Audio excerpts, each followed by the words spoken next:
In a studio that's in a basement comes the epic story of how two friends changed the future of the movie podcast game forever. The reviews are in. Boys Life magazine gives the High Sci podcast 4.5 acorns. The Daily Bugle says, these guys are super legit. And Pope Francis declares the podcast as life-affirming. From the kid who tried to get smart with David Spade and got fucking old. You're still out. You're still bad. And the guy who can name all four Baldwin brothers. Alec, William, Daniel, and the baby boy, Stephen.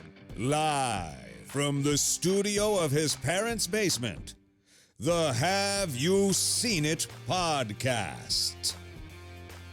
Welcome back to the Have You Seen It podcast. My name is Mason Knight, and sitting across from me is Cash Krause. Yes, sir. How's it going? Oh, it's going as always, man. Back in the studio here, recording another review. Absolutely. And this was your pick this week, too, Cash. This was my pick. And might I say, a great pick. A mighty fine pick, if I can say so myself. But, yeah, a really fun movie. We are reviewing 2006 heist thriller directed by Spike Lee. Probably everyone knows it. Inside Man. Yes.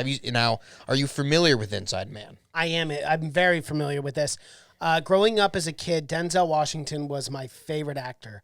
Anything he did, like Man on Fire, had to go see. Yes. Especially, with Dakota Fanning and everything. And then this was coming out not too long after that. And this was actually a film that I saw in theaters. Really? As a young child. Nice. Yeah, it came out 2006. And this is Spike Lee's and Denzel's fourth film together. Yeah, the fourth film. I'm trying to think. I don't think they've done anything since Inside Man. I can't think of anything. No, but I do know Denzel Washington's son has been working with Spike Lee.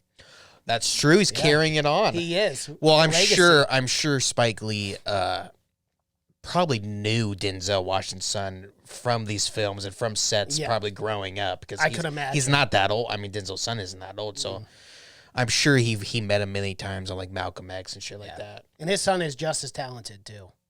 Man, he's good. I wouldn't say just yet, but he's I don't know. I think he's pretty freaking talented. You think he's just as talented as Denzel right now? What have you seen him in that's proved that? Well, they're different acting, I guess. They got different styles, but yeah, I don't know. I don't think we've seen him in anything yet that could say that. Well, he's coming out with Tenet that we haven't seen. With Christopher Nolan. That we have not seen. But it's going to be good. It's got Christopher Nolan. If you're working with Christopher Nolan, I know it's going to be good. Good. You're never going to work. I just wouldn't have gone out and said he's the same brother. caliber as Denzel Washington. Yet one of the greatest actors of all time, in my opinion. Well, yeah, I agree with that. To a guy that's only done 3 films, or might even less than that. Well, But hey, you stand by it. I do stand by it. Go ahead. I really do. Yeah. And you know what? One of these days you're going to eat your damn words, Cash. I don't doubt that, but it's not yet. I mean, I haven't seen him in anything yet that I could possibly say Denzel. Well, I'm a time traveler. I've moved to the future. That's true. It's the whole Tenet That's thing. true. It's very true. But yeah, so then this doesn't just star Denzel. No, it doesn't. This has got a star-studded so fucking cast. Packed, man. It's packed. Crazy. I don't know how they people paid for kind of all on this. like the top of their careers at this point. Especially at this point, yes. Denzel, Jodie Foster, fucking Christopher Plummer. Willem Dafoe Willem coming off Dafoe. Spider-Man Yep. in his biggest film. You know what's crazy about Willem Dafoe, too? Everything? Well, I know. Well, just about everything. But I guess he met in the men's room during an intermission of the play Julius Caesar and ran into Spike Lee. Well, I guess that's how Willem Dafoe gets all of his roles. Is he just just running comes into up to people? the director and he's like, "Hey, I should be in your film someday." And then the director goes, "Yeah, I think you should, William." Be. Yeah. Well, that's basically how it worked out. Spike Lee said, "We should work together," and Dafoe replied, "Yeah, Spike, we should." Yeah. And then he sent him the script. I think everyone just assumes that after. he's such a great actor that they can't get him for his films, but he's literally doesn't say no to it. Well, he never has a bad performance either. It's just crazy. And as we've talked about before so many times with Willem Dafoe, he is so passionate about films. He'll do anything. It's just funny because coming off Lighthouse, we just reviewed how he got that role was he just contacted the director and said, "Hey, I should be in your film. I want to work with you." The same thing with Spike Lee, and they're like, "Yeah, I think you should," like immediately. It is working well for him so far. Yeah, that upfront approach. I guess it's I should start trying that. clean, If I see anyone famous, hey, we should work together. We should collab sometime, But yeah, I mean, it has, and Christopher Plummer. I mean, it really does, man. It's crazy how many good people are. Yes. Jodie Foster, she fucking kills it. She was on her peak for sure. One of these days, we're gonna have to do Panic Room. That's one of my favorite Jodie Foster's films, man. She's fucking amazing in this, but great in this too. She doesn't have a huge role, but she's the perfect person to play Madeline White. Yes. That very smart kind of Ivy League, quick thinking. And is just always out for themselves too. Yeah. Always trying to get the edge on someone else. Just a person that makes a lot of friends. Yeah. is what Jodie. Yeah. Never Good enemies. politician. Yeah, exactly. But I really like that whole side plot and that damn. But this Inside Man, it's one of my favorite thrillers. It has an amazing script, and it's helmed by an amazing director. But the script, man, it's got a great fucking twist that I'm sure by now everyone knows about. But Well, and the dialogue is fast. The story moves along the entire film. But in this film is 2 hours and 10 minutes too, and you're left wanting more. oh yeah, Like even with the whole climax at the end of the film, like you're left like, oh man, I could have watched another half an hour of this. It's just so engaging, this film, the whole entire time. Not a single time do I get bored by this. yeah. And what's important in heist films is to have those two main characters, the immovable object and the unstoppable force, which is Denzel, and we haven't even brought him up, Clive Owen, who just fucking it's a powerhouse performance, and he maybe, in my opinion, probably steals the show for me. Yes. He is so good as this bank robber. Yeah. He's just so smart, and but he plays it off so well where it's kind of like you can almost tell his presence and even his the way he holds himself is all kind of just an act. Just like robbing the bank, him talking like that and him acting like he's never scared or anything. Because you can see in some things when he speaks with Denzel, like at the very end, he'll like let a sigh out. Like this guy is very scared of the situation he's in, but he never plays it off like that. It's the perfect character. I love Clive Owen. Denzel attacks him. Yes. You could see real panic and fear Yeah. in Clive Owen's eyes. Like he knew, he understood the gravity of the situation. Yeah, absolutely. And his partner, he's like, man, what if I didn't have the gun? You're lucky I had the gun. You would have been screwed. Oh, yeah. And it was true. It's perfect. And all the characters, they're so... I mean, it's Spike Lee, so he does it great, but they're so fleshed out. Like, just watch it. It feels like you're fucking... Like you're on a fly on the wall in one of these, like, a cop station in New York, man. All the people seem so authentic, so New Yorkian. Like the construction worker that comes up with his Albanian ex-wife and everything, they're just so New Yorkian for sure. Well, and some of the cops might be saying a little, Yeah, bigotry things, and it's some not racist things. Yeah, exactly, and they never shied away from that. Even Denzel and his partner, both kind of racist. Yeah, and that they never shied away from that. That's because that's fucking. I mean, that's New York cops, right? And that's something. Obviously, we know Spike Lee isn't one to shy away from. That. No. But this isn't a film like his other films where it's real, like talking about a social movement or anything like that. It's a third, but he does not shy away from showing the realities of police. And that's something I like about Spike Lee too, is because he can always throw his style into it too, to every film that he does. Yep. Because he has done over the course of his career, he has kind of done a wide genre, of films now with his filmography. Definitely. And now, but you always have that Spike Lee, that little flavor to it. Oh, And it you can really tell by the helps. way he handles the camera, and with the dolly shot. The shot of a very he didn't invent that shot, but he made that shot famous because that dolly shot. You know what I'm talking about? The one where it feels like Denzel, whoever it is on like a scooter. Yes. Yeah.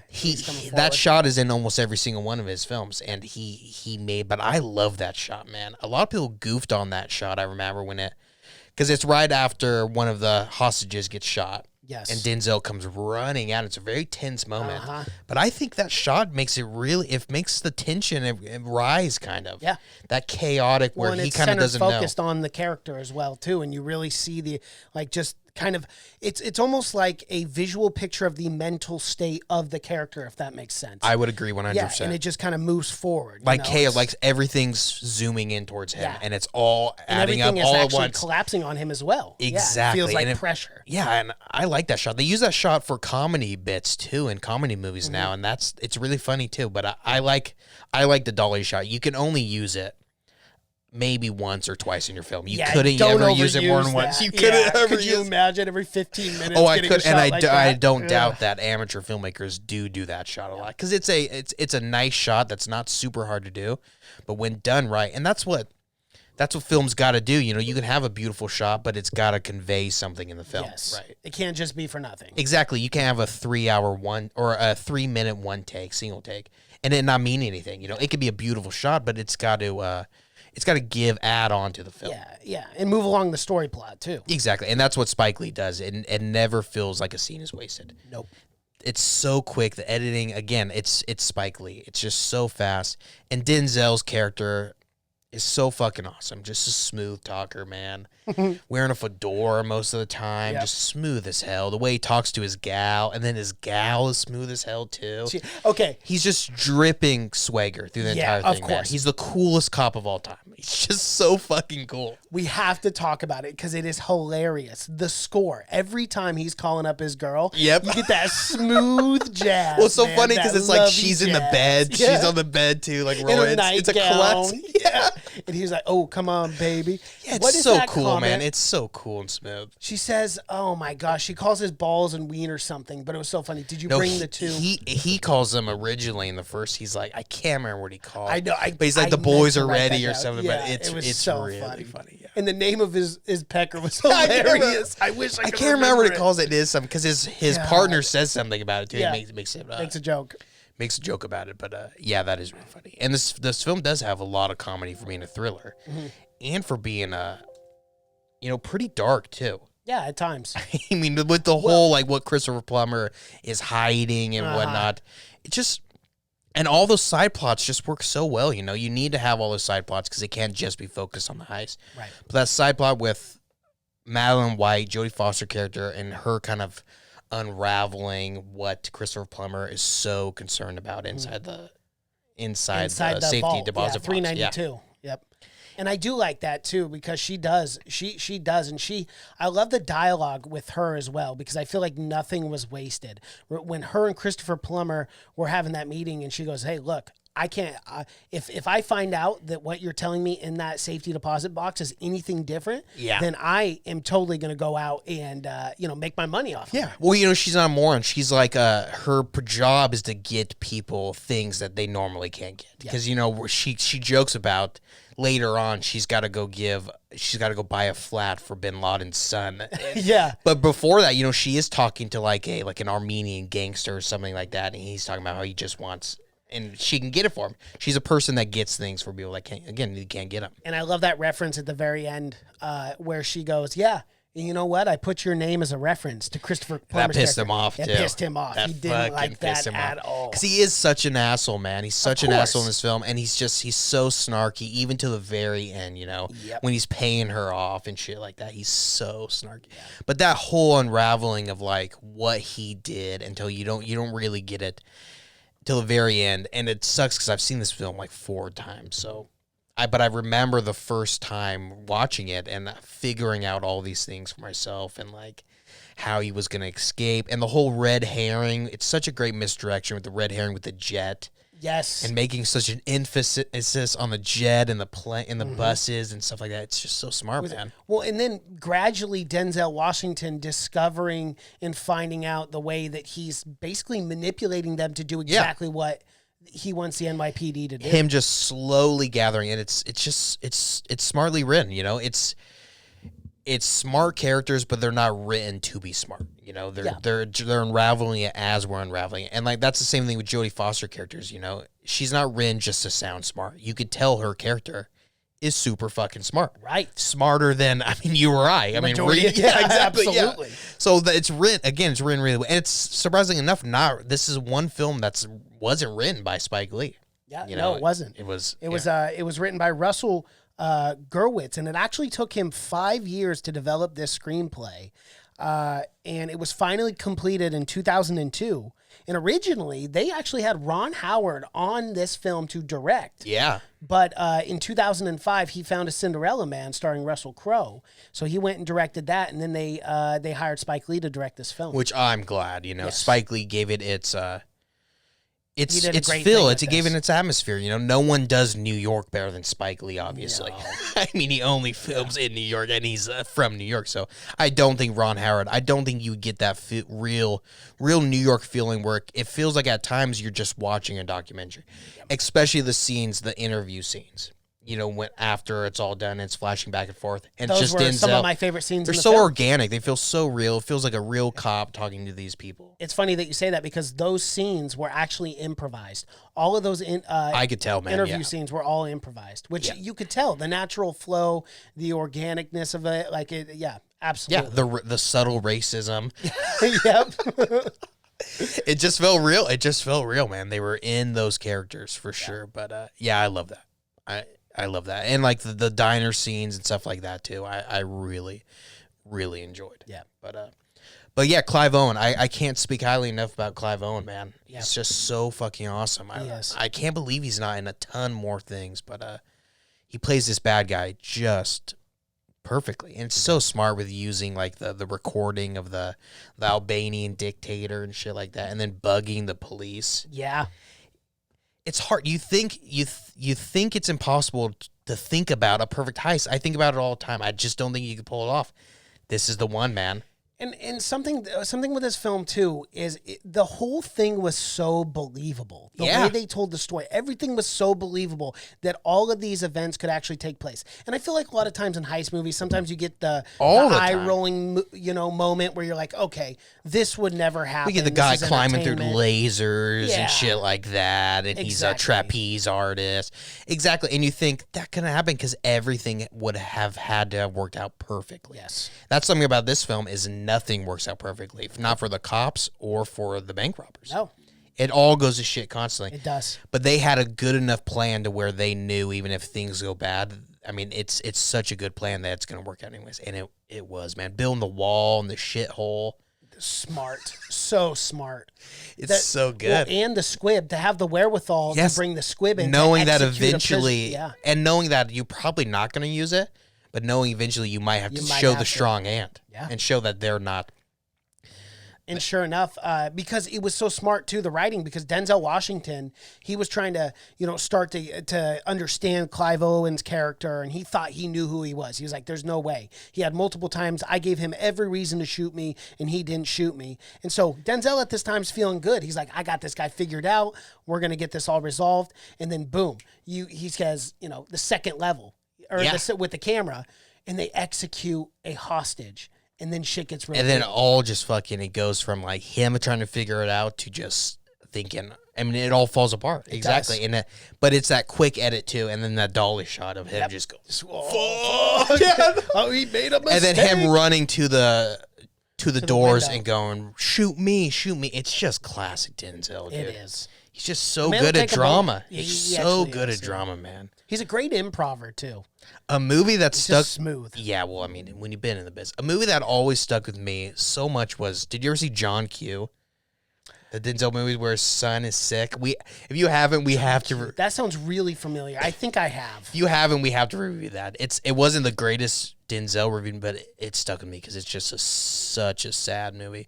But it's just classic Denzel, Yeah. He can go 0 to 10 fucking quick. When he's not smooth talking you, he can just burst into tears at any moment, it feels like. That guy's that good. He is. He's incredible. But yeah, that's a really great scene when they do that and he's freaking out at the door. Shoot me. I love it. 1, 2, and not only that, but I love... And again, it's super dark elements sometimes, but then really funny moments. Like all the hostages were sitting in that room, and that guy's like, "Oh man, shit, dude! I had behind home plate tickets to the Mets tonight. Mets game. And Pedro was pitching, which is a throwback, Pedro. And they're like, what does it matter? They were going to lose anyway. He goes, yeah, shit, I'd rather be here. It's so the fucking funny. Mets. Yeah, it's the Mets. So. Yeah. There's a lot of that, and the chick with the chick with double D's. The double too. D's, and they're interviewing her, and they're just staring at her breast the entire time. Well, they ask her, they go, "Are you wearing anything under that?" And she goes, "Yeah, why?" And then she unzips, and they're like, "Well, they match your description." It's like, of what? Yeah, your cup size. Yeah. But it's so well done that it's like you're not sure who's in on the heist. Mm-hmm. besides Clive Owen. Clive Owen's the only one that you know for sure until the very, very. It's so smart because they're constantly switching out people. Yep. So it's so and switching people in different rooms to confuse the hostages so they don't have an idea, and sometimes even infiltrating those very hostage rooms to make sure that they don't know and sometimes anyone. beating one of the robbers to make it look like absolutely. It is smart. It just sucks that this movie is out and now that someone can't really go and rob a bank like this because it's a perfect. I swear it'd work. It probably would. Today, it would probably work. Yeah. The only thing that ever shocks me is the camera thing. I never understand how they did that with the infrared knocking it out. Yeah, I'm not quite sure either. I'm sure there is technology out there that is able to do but that. But I'm not sure if just every run of the joke. You just get that at like just a hardware store because it's great. I mean, it's fucking easy to use too. Great. Super. It knocks out the camera completely. You could do that literally in any store. Yes, I know. Before you rob it, just flash. It'd be super easy to do for sure. But I like that. I like the whole element of not knowing.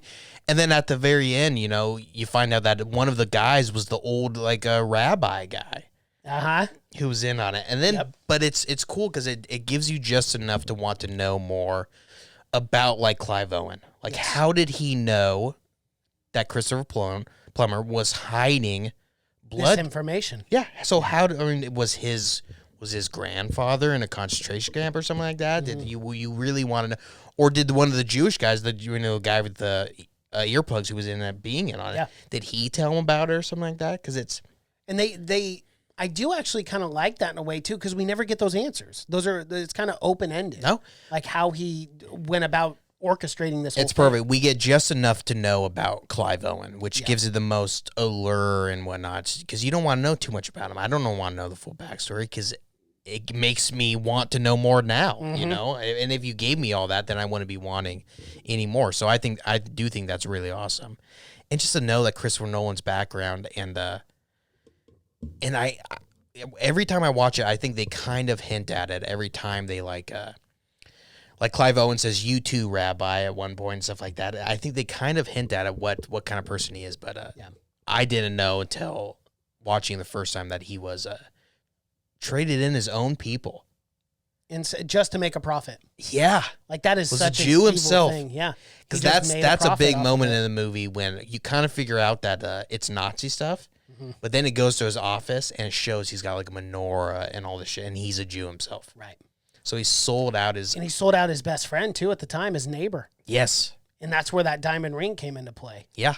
Which that was a fat diamond ring. That was huge. Oh yeah, man. It's wow. Big they were rich bankers, remember? Yes. And he sold those fuckers out, yeah. Crazy.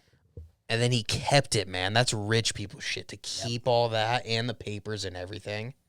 Just to rub it in, it feels like. Why would you keep that shit? No idea.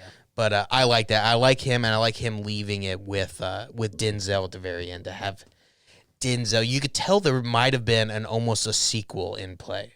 They might have been thinking about what more they can do after this. But it's perfect to leave it as standalone. And I know that they actually did make a sequel later on, but it was direct to Netflix, I'm pretty sure. Oh, really? Yeah. I didn't see it.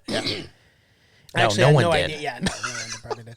I do love, and I'm going to go back to the dialogue one more time because the dialogue was so witty and awesome. And I love films that can do this, where you're constantly asking, how is this guy going to do it? Well, he tells you 2 or 3 times in the film. He tells you exactly how he's going to do it. Clive Owen says, I'm going to walk right out of those front doors. Yeah. And he does. He does. He does. It's just so badass. Yeah. And not even that, but he bumps into fucking Denzel on the way out. And slips him that diamond because and he knew he was cocky at that point. He knew he was coming. He could have waited 5 minutes. He could have. He knew the exact same time. Yep. And I love that he slips the diamond because they were talking about how he was gonna propose to his girlfriend. It's so smart, man. It is. It's just good writing. And I love films when it's just like this, man. When everything is just airtight. Everything. And then at the end, they couldn't prosecute anyone. No, They couldn't prosecute anyone, and even if Christopher Plummer wanted to seek revenge, like they said, they couldn't because they kept all the Nazi papers and everything. Yeah. It's the perfect crime. There's no one to turn in. There's no one to go after. And they didn't steal any money or anything. The only thing that they stole was the safety deposit box 392 and the information inside of that. Yeah, and like you said, the dialogue between Denzel and Clive Owen, especially when they first talk and they're talking on the phone, and he's like... at one point, he's like, yeah, in a week, I'll be sipping on pina coladas somewhere on the beach. He's like, yeah, you'll be sipping on something else in prison. But it won't be with girls named Tiffany or whatever. It'll be with Jesus and George or something like that. I love the dialogue between them. Because it's like the immovable force and stuff.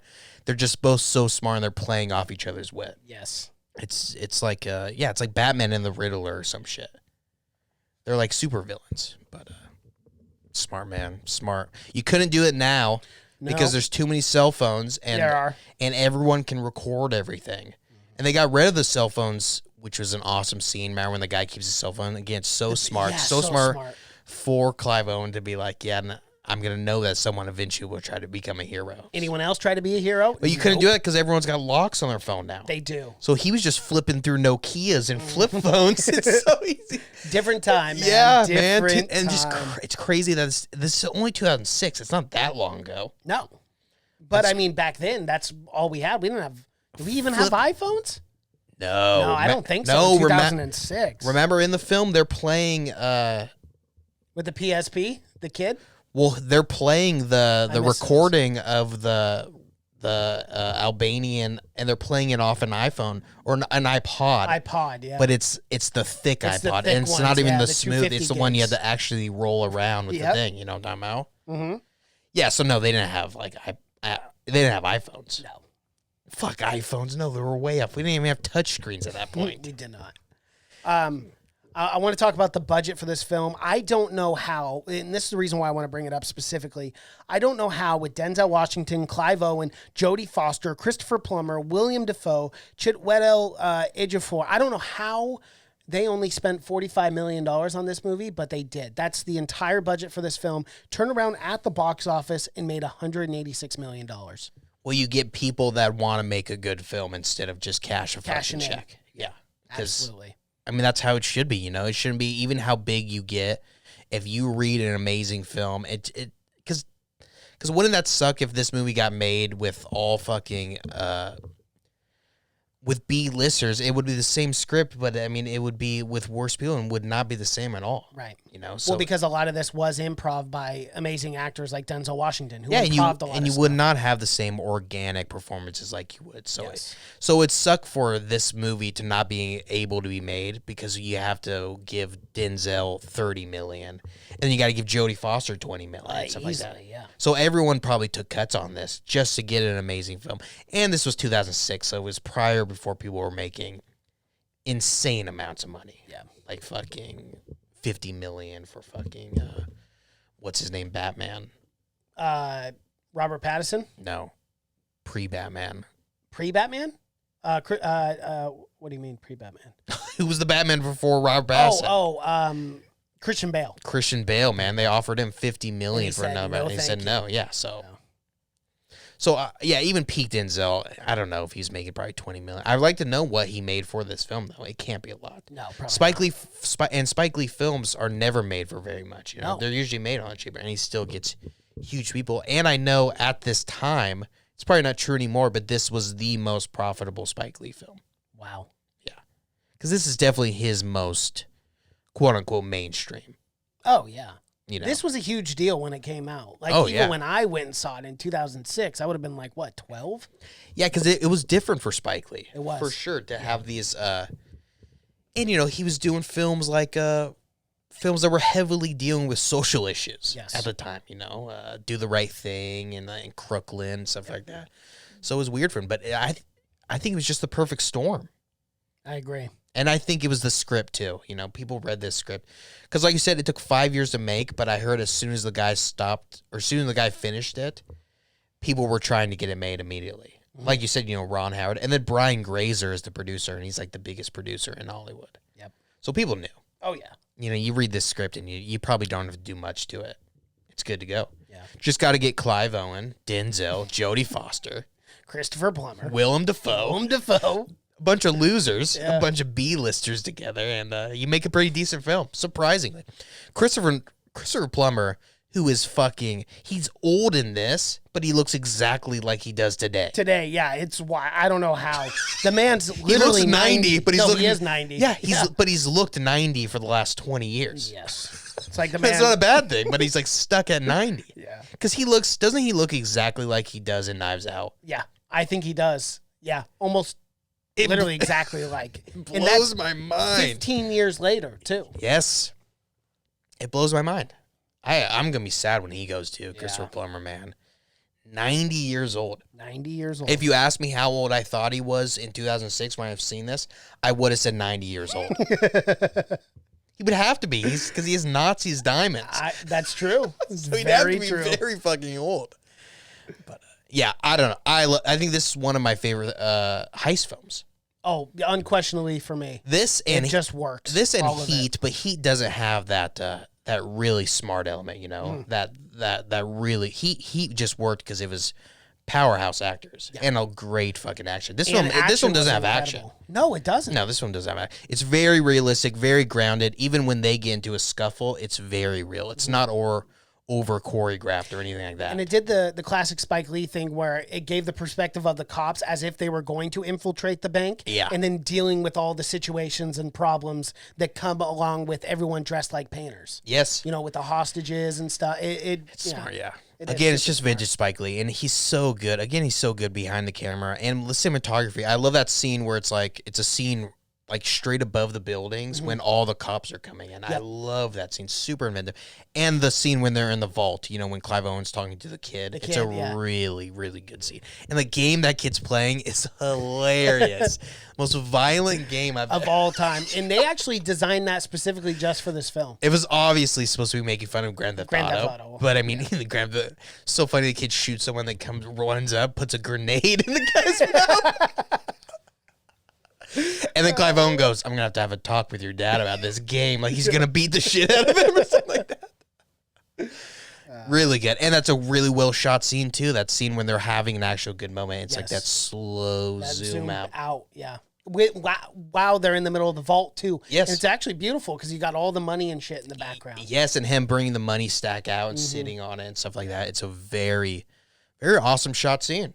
The whole movie is very well shot, though. Yeah, and again, it's like experimental shots, too, that we're used to seeing with Spike Lee. Spike Lee's an indie director that just so happens to be mainstream at this point. Yes. You know, he's doing a lot of crazy things, but he's just so good that everyone goes and sees his films. Yeah. But they always have that indie feel. They do. Even this big budget heist film feels like an indie film still, which is amazing. It's amazing to keep that, I guess, innocence. Yeah, I guess. I don't know what you call it. Well, this film was only shot in 39 days, too. Yeah, well, why would it have to be that long? You know, no special effects or anything like that. Just well written. Yep. So, no CGI in this bad boy. No, you don't need any of that. I don't think there's ever been CGI in, well, I think he might have used CGI blood for Defy Bloods. Maybe, yeah. I think he did. Probably. For sure, but yeah, nothing in this, just vintage Denzel. Yeah. This is a time, though, when Denzel was fucking hot. King of the Hill, man. He couldn't miss. Yeah. He doesn't do nearly as many movies anymore. I know, which really upsets me because I remember a time where I felt like Denzel was making a movie every 6 months. I do. I know for sure at one point he was the highest paid actor in Hollywood, for sure. But not anymore. No. You got what the next thing Denzel's even doing? It says Ma Rainey's Black Bottom, The Little Things, and The Tragedy of Macbeth. Well, he has done Shakespeare before. Yep. So, and he's playing Lord Macbeth in that. God, I just can't get excited about Shakespeare. I can't get excited about Denzel, but I can't get excited about Shakespeare. Hey, I get it. But you know what? Maybe he's at a point in his career where he's like, I'm just going to do the shit I like to do. Oh, well, fuck, let it. If you like Shakespeare, I think that's how he's been. I think that's how he's been for a while. But yeah, I think the last thing I saw him in was Fences. I saw the Equalizer 2 in theaters. Equalizer 2. Why the fuck did he do that? It wasn't very good, if I'm being honest. I love Denzel. Equalizer 1 wasn't anything that was like, I gotta see a second one. Yeah, but it wasn't as bad as the second one. Well, I would hope. Yeah, the first one was better. It was decent. It was a decent action film, but I don't like seeing people do that. Why do people do that when they're old? I don't know, dude. It's weird. Because it's exactly what Taken, Qui-Gon Jinn did. Yep. He just does old stuff. I mean, he only does action films and now. Recycling the same plot. Like he did the train one, Terminal or whatever it was called, and you're like, what the fuck? Well, he did. Yeah, it's always done now. It's too much. All right. Alrighty. Do we have anything else on the Inside Man? Or Inside Man, rather? No, Liam Neeson. I don't know why I can't remember his name. Yeah, Liam Neeson. Yeah, but no, I'm sure everyone has seen Inside Man. Of course. Yeah. Well, I'd hope so if you're listening to this. I'm sure most people have seen it, but if you haven't now, I would love to go back and watch it for the first time and be shocked. If I find someone that hasn't seen it, I will definitely recommend it. Yep.